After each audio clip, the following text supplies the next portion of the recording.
인간다움에 대한 우리 기본적인 생각도 돌아보면은 너무나 당연한 것으로 우리 초등학교 1학년 때부터 아마 유치원 때부터 배우고 있을지 몰라요. 다른 사람들도 나만큼 귀중한 사람이고 나름의 꿈을 꾸고 있는 사람으로 존중받아야 된다는 얘기 다 하고 있는데, 이것의 역사를 한번 되돌아보게 되면은 우리 과거의 선조들과 우리 인류가 인고의 과정을 거쳐서 어렵게 획득한 거다라고 하는 걸 깨달을 수가 있습니다.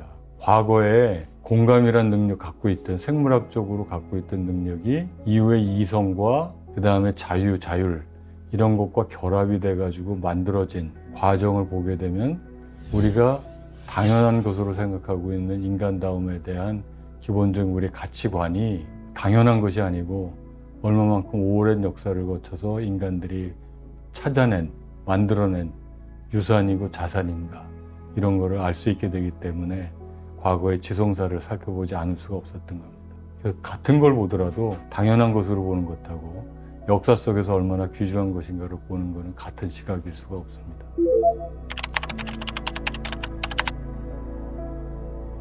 우리 한번 모두 자신의 마음속을 되돌아보면은, 한편으로는 이런 제가 얘기하고 있는 인간다움에 대한 생각들이 분명히 자리 잡고 있습니다.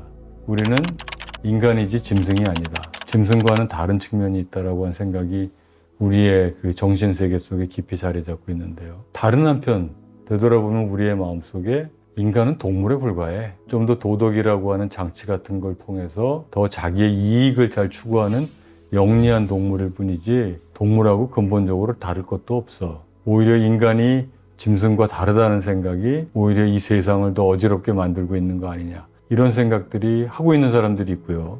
그래서 저는 그 책에서 그것을 인간다움에 대한 인지 부조화라고 이야기를 하는데요. 오랜 역사를 통해서 우리가 인고의 과정을 통해서 겪은 인간다움에 대한 생각, 그리고 인간은 동물에 불과해 라고 하는 그런 생각이 결합이 되어 있는 거죠. 그래서 이런 부분들, 갈등, 제가 또 인지 부조화라고 부르는 부분들이 미래의 어떤 부분으로 갈 것인가는 우리가 지금 어떤 담론을 하는가에 달려 있다고 생각합니다.